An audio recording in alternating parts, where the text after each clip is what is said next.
I will pass on now to the last presentation, and I'm really looking forward to this presentation. So, our presenter is Nicolas Joncour from Rennes in France. And Nicolas is also self-advocate, who is like non-speaking. And again, we are going to continue on the topic of rights.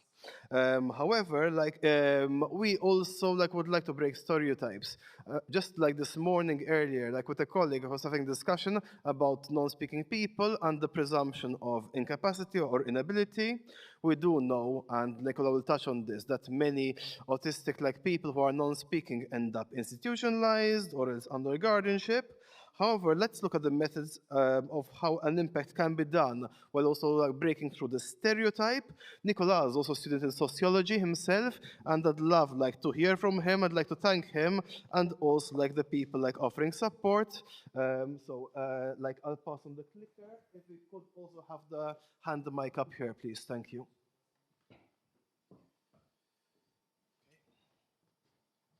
Over to you. Thank you.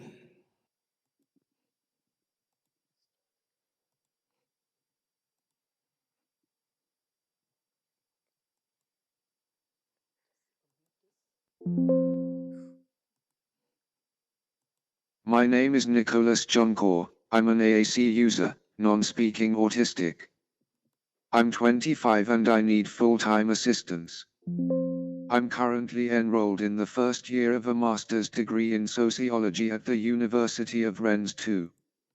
I would like to specialize in disability studies. I'm interested in the implementation of the Convention on the Rights of Persons with Disabilities, in particular Article 12 on legal capacity. First, I will tell you about my background, not so much to talk about myself as to highlight the discrimination faced by non-speaking autistic people and to show that it is possible to fight for independent living for all, when we are considered as full members of society. Slide.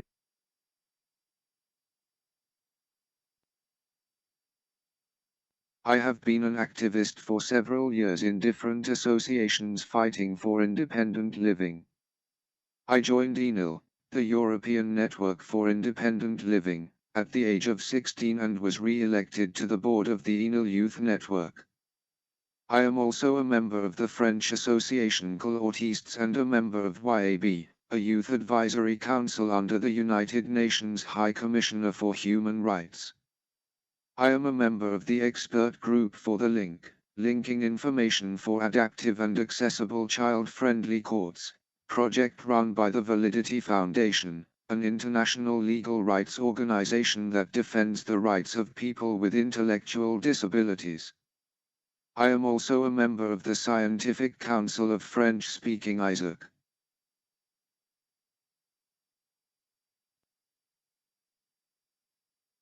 France has ratified the UN Convention on the Rights of Persons with Disabilities in 2010, but many articles have not yet been transposed into French law. Laws and policies on disability are still based on the medical model, with a paternalistic view of disability. Disabled people are still largely institutionalized, especially in the case of cognitive disabilities.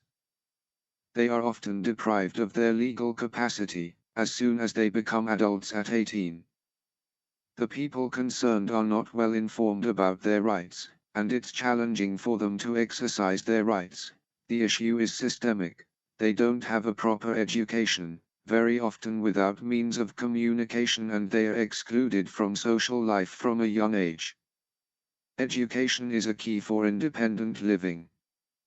The government makes announcements and promises to improve the inclusion of disabled children in school. But each school year, many disabled children are left without schooling solutions. According to the 2005 disability law, children can be educated in mainstream schools, but they are often placed in institutions.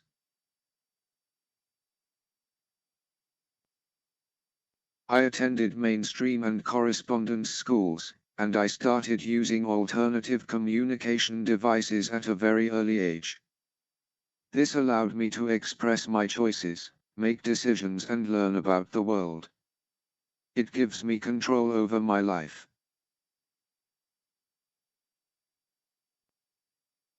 I have been living in a university residence since 2021. With 4 personal assistants for 3 years now. These personal assistants take turns at various times of the week to accompany me. I managed to obtain financial assistance to benefit from full-time support, which is unfortunately not very common in France in the case of cognitive disabilities. Personal assistance and AAC help me to have the life I choose. Personal assistance and AAC also enables me to study at university. It allows me to travel, to take part in international associative events, and give conferences in France and abroad. I can follow my own path.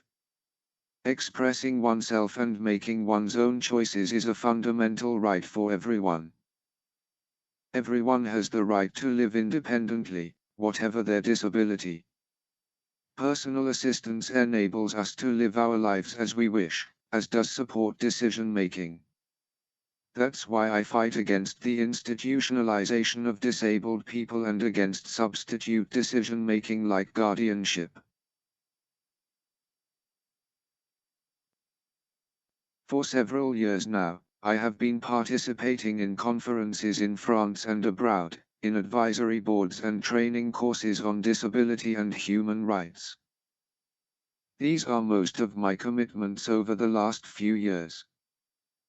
For example, in June 2023, I gave the keynote speech at the Center for Disability Law and Policy Summer School in Galway, and I wrote an article in a disability studies journal.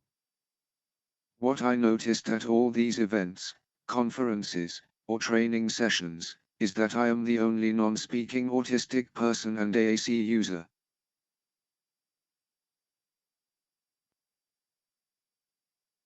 I try to link my activism with my studies.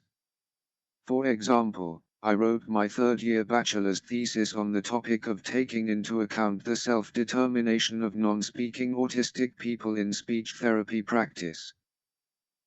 The study was based on one of the accessibility projects run by the 20th arrondissement of Paris, in which the Autistes Association is involved. Autistes is a non-profit organization created in September 2018. It's a self-advocacy group run by and for people with autism and learning difficulties. It is the only association in France that fights for the right to independent living for non-speaking autistic people. One of the latest initiatives is the creation of online meetings for non-speaking groups. This project I worked on for my bachelor's thesis focuses on training and raising awareness of communication tools for professionals who work with non-speaking autistic people. The aim is for professionals to better understand their needs and for the association Autistes to raise awareness of its values, particularly with regard to self-determination. The results show that practices remain on a medical model and are very often ableist. Speech therapists implement strategies with the aim of developing communication, but do not stray from the medical model, basing their approach on scientific literature on autism, which describes it as a social disability, with intellectual impairment in the case of non-speaking autistic individuals. As part of my involvement with YAB and my participation in the Youth Rights Academy 25 in Geneva, which took place last July, I have begun developing a project on the right to vote for disabled people living in institutions under guardianship, who only acquired this right in 2019. This project will be part of my master's thesis. Access to civic rights is still challenging. Professionals are not trained in autodetermination or AAC. Disabled people need to know how to exercise their rights and professionals how to support them within the framework of human rights. We need to change attitudes and representations for disabled people to be seen as full citizens and call into question institutionalization.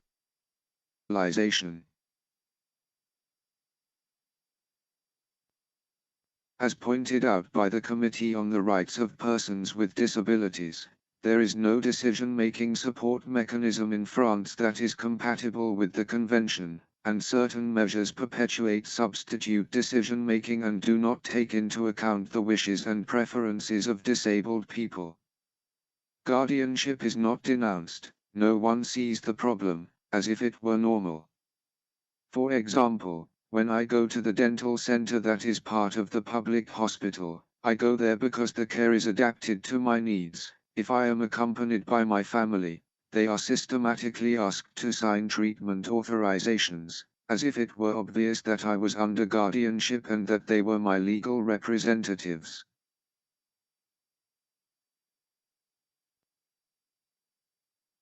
Denouncing practices and representations requires the ability to leave behind that pitiful state of loneliness that comes from not being able to express oneself. But that is precisely the consequence of these practices. I have not noticed any progress since I attended my first speech therapy sessions. I felt that my intelligence was being ignored and that my thoughts required more than just pecs. Recalling these moments does not require any effort on my part, as my feeling of being considered incapable of understanding what was being said to me remains with me to this day. But it is still painful. I might not pay any more attention to these situations if it only affected me. But others are unable to express themselves because of the limitations imposed by tools and representations of non-speaking autistic people. We must fight to finally have the right to communicate beyond basic needs and to be able to make our own decisions.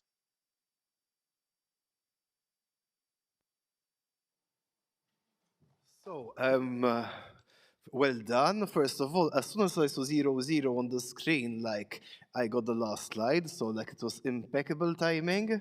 But apart from that, wow, Nicola, I mean, that packed the punch, really. There's like so much in there. I mean, I had seen you speaking, I think it was a European Commission event a few months back.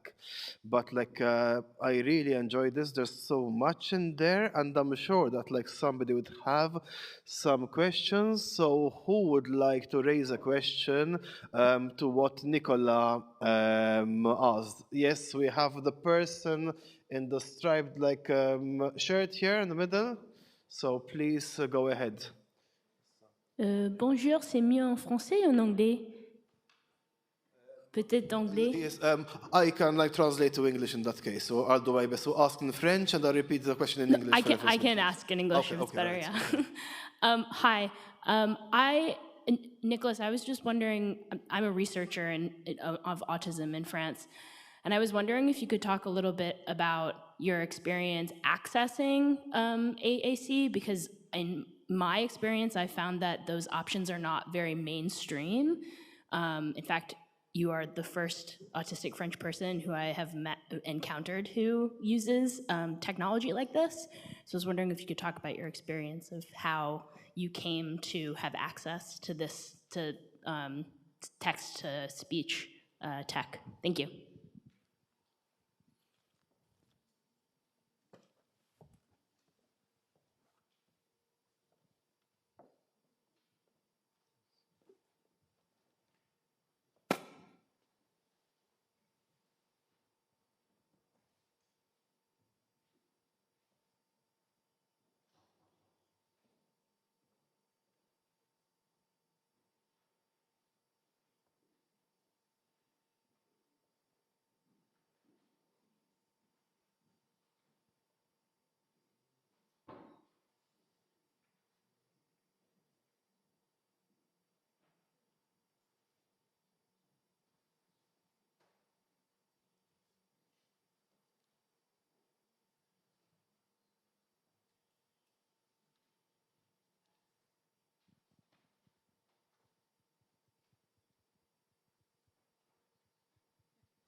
Can we have this turned on, please? Ah. Je veux bien la question en français.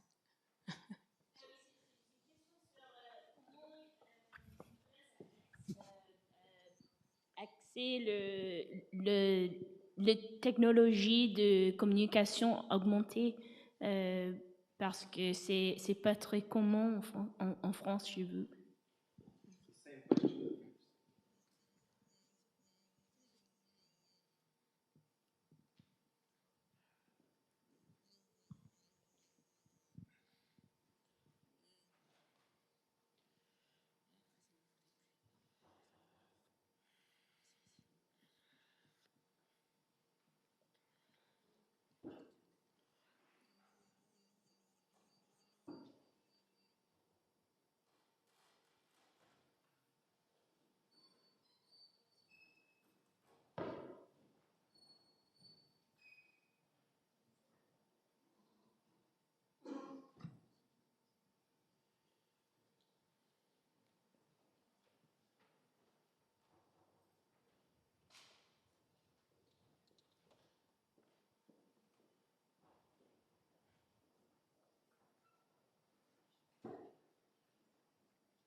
I learned to communicate with my at home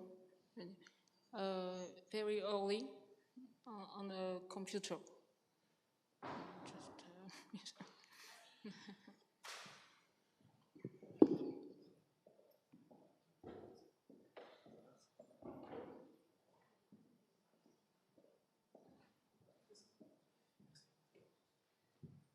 Okay, thanks a lot. I know we went a bit over time. However, again, I would like to remind you to use the app, also to follow up. If you're interested in the materials or in what these presenters have to say further, some people also having poster sessions, such as like with Ines. So a big thank you again, Marcia and Peter, Ken, Ines, and Nicola, and to all of you for asking questions and contributing. If you are interested, as I mentioned, like there is the app. Also, thank you to Tokyo for like sharing information about the Activate project. Should you wish more information about that, we'll have bookmarks over the next days, and you can find Tokyo at Tart also like on the app. So thank you everyone, and enjoy the rest of the Congress. A big thank you to As I Am and Autism Europe for putting this together. Thank you.